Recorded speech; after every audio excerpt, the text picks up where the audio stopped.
영감은 항상 있는 것 같아요. 그것을 잡지 못할 뿐이지 영감은 항상 있는 것 같습니다.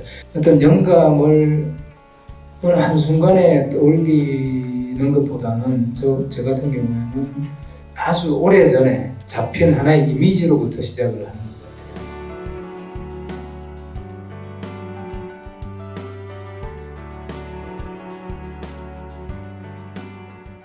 한 30살 무렵이었어요.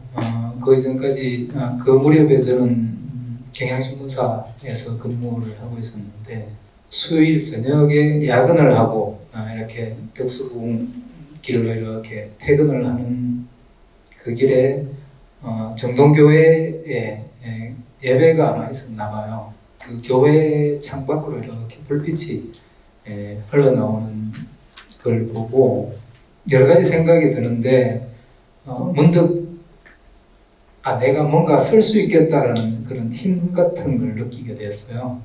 그 이전까지 저는 회사에서 기자로서 회사가 또는 독자들이 원하는 그 신문의 체제에 맞는 그 기사들을 써왔는데 나의 글을 쓰고 싶다라는 생각을 머릿속으로는 했지만 그렇게 실질적으로 쓸 수 있겠다라고 생각이 바뀌는 그 순간이었던 것 같습니다.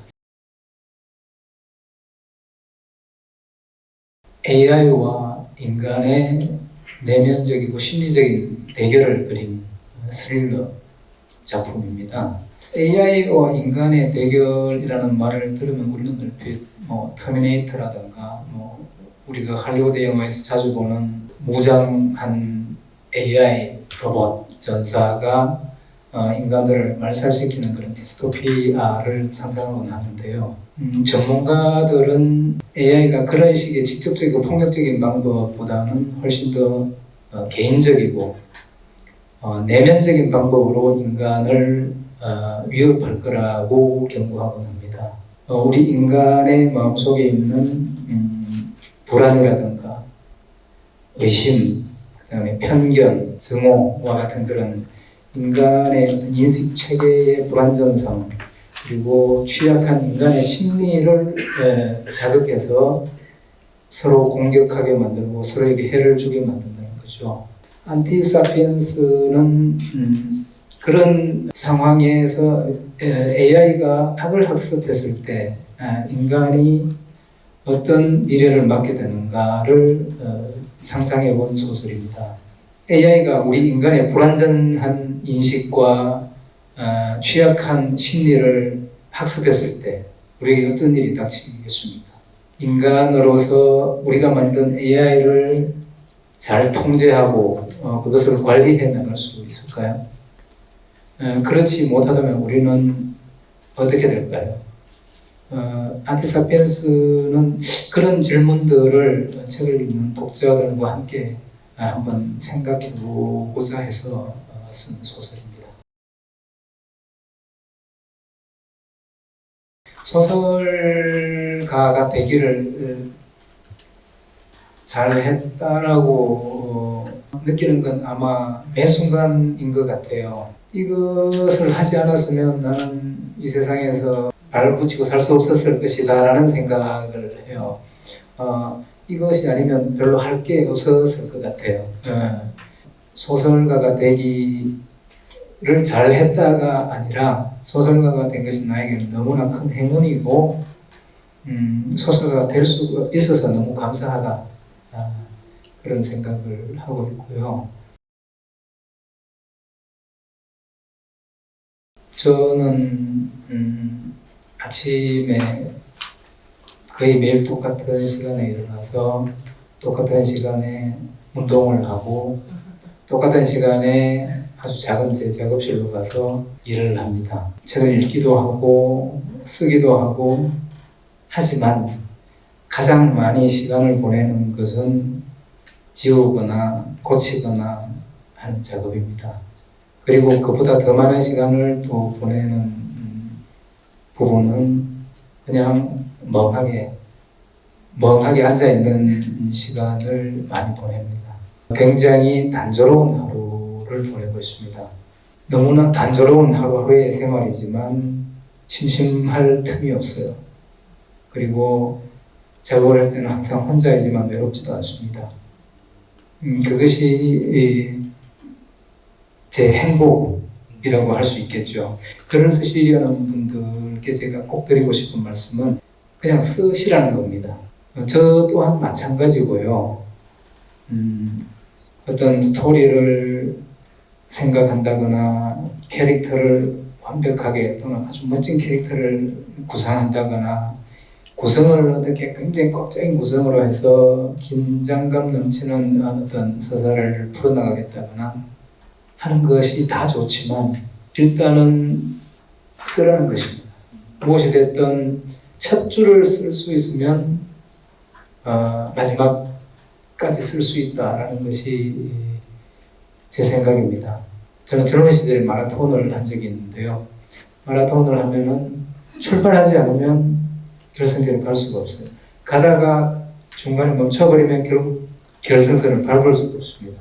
그렇지만 아주 늦더라도 아주 천천히 가더라도 한 발씩 한 발씩 가다 보면 언젠가는 결승선에 닿을 수 있는 것입니다.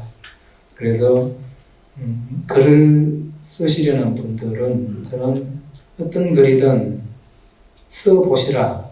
일단 첫 줄을 쓰시라. 첫 줄을 쓰므로써 그것을 대립도로 삼아서 그 다음 줄을 쓸 수 있을 것이다 라는 말씀을 드리고 싶습니다. 우리가 세상을 이야기를 멈출 때라는 소설을 읽었습니다. 물리학자들, 수학자들의 이야기를 실제의 어떤 기록과 과학 이야기를 이렇게 문학적으로 풀어낼 수도 있구나 라고 하는 부분에서 굉장히 큰 대부분 충격을 받을 정도로 재밌었던 작품입니다. 글쎄요. 저는 사실 이렇게 원고가 최종 원고가 출판사에 넘어가고 나면 사실은 그 책이 나와도 다시 좀 읽기가 힘듭니다. 여러 가지 그 부족한 점이라든가 또는 오류라든가 이런 것들이 눈에 띄면 이미 지나간 일이기 때문에 어쩔 수 없는 그건 실수는 실수 그대로 또 이렇게 남겨두어야 되는 상황이기 때문에 너무나 그것이 좀 부담스러워요. 그래서 지나간 저의 작품은 온전히 저는 그 독자들의 것이다라는 생각을 하고 있고요. 저는 앞으로 제가 쓸 작품에 집중하는 편입니다. 영감은 항상 있는 것 같아요. 그것을 잡지 못할 뿐이지 영감은 항상 있는 것 같습니다. 어떤 영감을 어느 한순간에 떠올리는 것보다는 저 같은 경우에는 아주 오래전에 잡힌 하나의 이미지로부터 시작을 하는 것 같아요.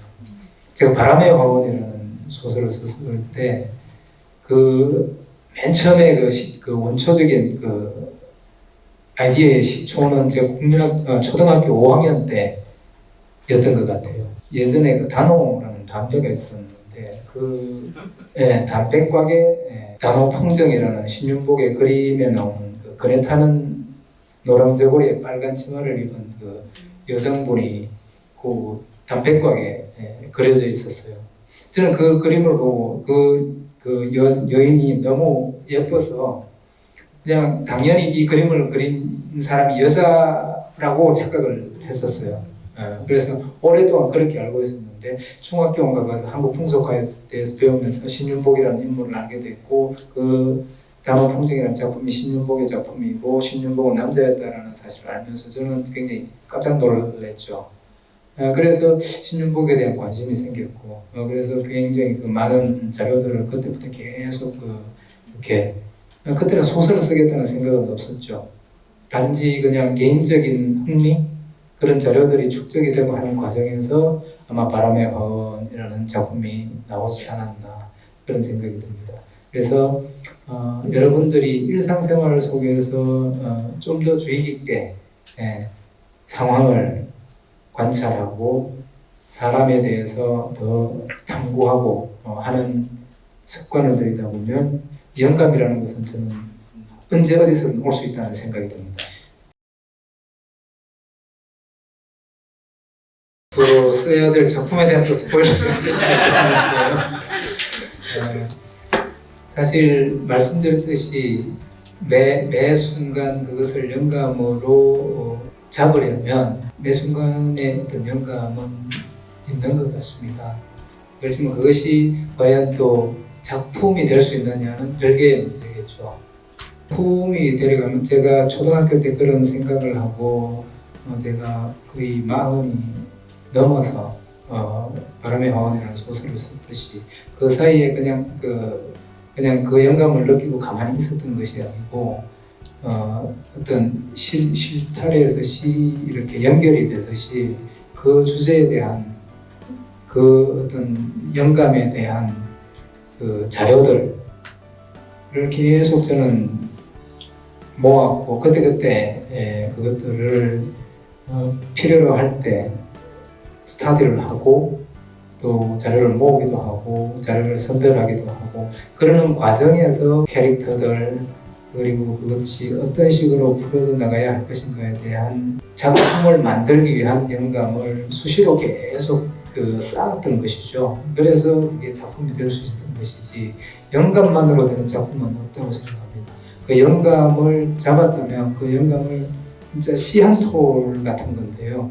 그것을 자기 가슴 속이나 머릿속에 심었다면 그것을 키우기 위해서 물도 줘야 되고 햇볕도 줘야 되고 그때그때 필요한 모든 작업들을 해야지 그 영감이 싹을 틔우고 꽃을 피우고 열매를 맺을 수가 있지 않겠습니까?